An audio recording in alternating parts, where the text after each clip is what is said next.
Good morning, students. Hope you all are good, students.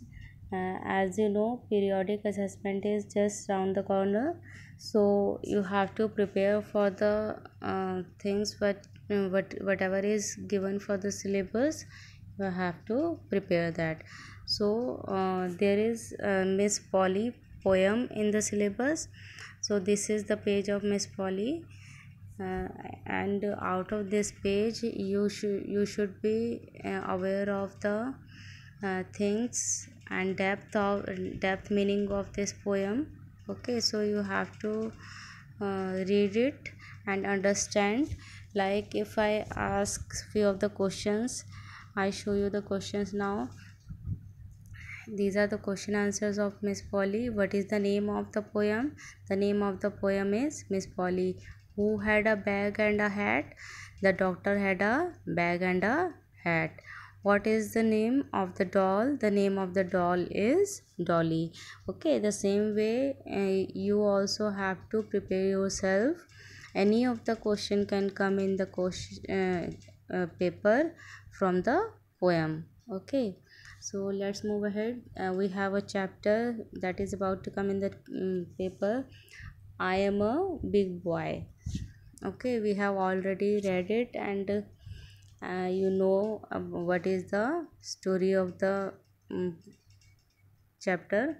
So you have to answer questions based on it, and you have to do the practice of back exercise also, as we have done earlier. Okay, especially the page given here you have to prepare for.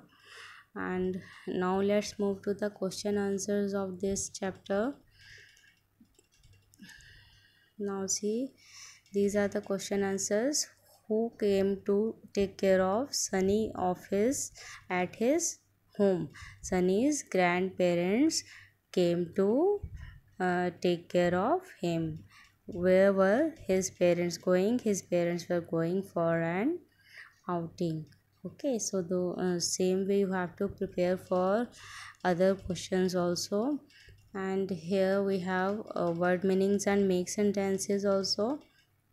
So meaning of sink is wash basin, and meaning of wave is to move hands. Here we have three words. We have to make sentences of these words.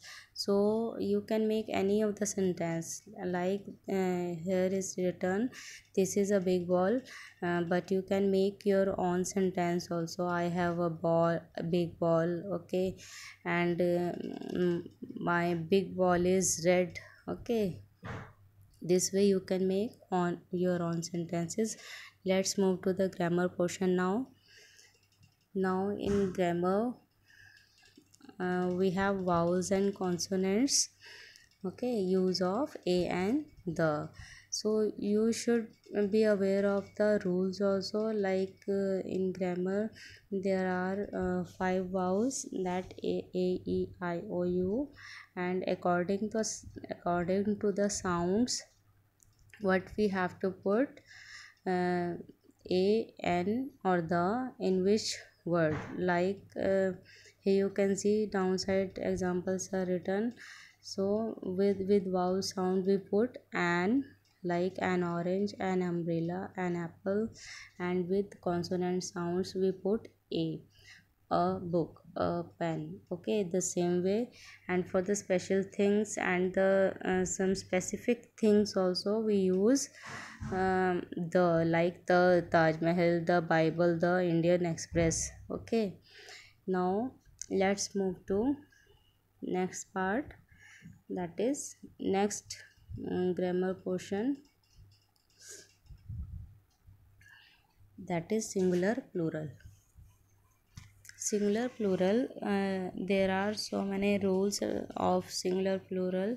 Like where do we put as, where do we put es. Like if you have a book, word book, so broom, so you will write down brooms. desks. So this is the rule number 1. There are some words with which we use s, and there are some words with which we use es, like buses. Okay. Chassis, bench, benches. All these words are given there, and no, in the notebook so many times exercise has been done. Okay. So rule 4 is there. We use a sorry, here is the rule third of singular plural, like we have to drop y in some words, and in place of y we use ies, like puppy, puppies, pony, ponies. And rule in the rule 4, drop drop f and add ves, like in knife, knives, shelf, shelves. Okay. So these 4 topics we have to prepare for our exams. Okay, thank you, have a nice day, god bless you.